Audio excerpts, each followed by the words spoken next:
I'm not sure if there's one specific moment that I can pinpoint, but I did have this idea for a long time. I think the spark was actually back when I was, as I mentioned, I was volunteering for the PAT project, and after being an ambassador for them, I became a co-advisor of their public health track in the ambassador program, where I was interviewing and organizing events with different like doctors or professors. One of the interviews was with a professor of psychiatry who focuses on PMDD research. And that was a really eye-opening conversation where I learned that it can take up to 10 to 12 years for women to get diagnosed with premenstrual dysphoric disorder, but it can get as extreme as people experiencing depression, anxiety, or even risk of suicide. And there are a bunch of this is one condition, but there are others, including perinatal depression and postpartum depression, up until even menopause, where women face mental health and reproductive health, mental health challenges connected to their reproductive health. There was little awareness of it, but it was a big issue.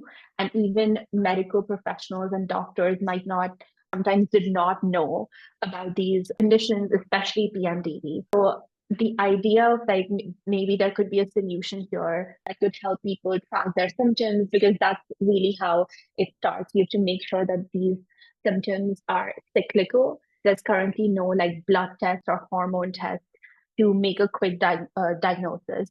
And for a lot of menstrual health conditions, there are several lifestyle-based interventions which can help with symptom management, addressing the root cause.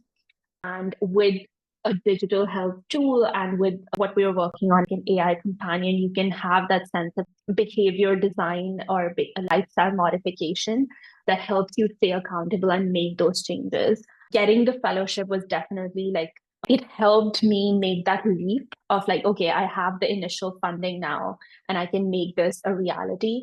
Can you give us a little bit of just about the HealCycle app and how it works and what it does? Sure. Currently, it's focused on supporting women with premenstrual mood disorders. The most common one that people know about is PMS or premenstrual syndrome, which in itself is a cluster of 150 different symptoms. And the most extreme form of PMS is PMDD, premenstrual dysphoric disorder. So the app it starts with symptom tracking and journaling to help people record not just their periods, but severity scale at which they're experiencing PMS and PMDD symptoms. So we are following the daily record of severity, which is like a clinical scale. And then you get to see the data visualizations of your symptoms as well as a report summary of the trends, both for your own eyes, and then you can share that with a healthcare provider. So that part of like the summary and insights uses an LLM model. There's also a health hub, which is resource library with information from cognitive behavioral therapy, as well as nutrition, exercise, and so on. And we're trying to follow a functional medicine approach there, which addresses the root cause rather than just the symptoms.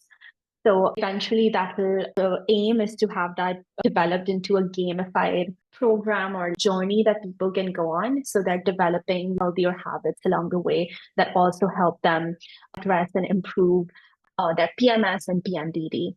And the final thing that integrates these different things together, which is Tara, the HealCycle bunny that lives on the moon, and it's kind of like an AI health companion.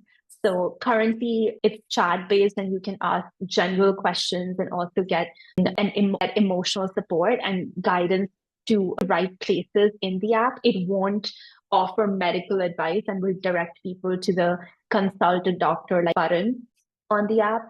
We're also excited about new interfaces. So I'm prototyping voice-based conversations, which I think could be a really exciting thing, which hasn't really been done in this like in reproductive health or menstrual health before.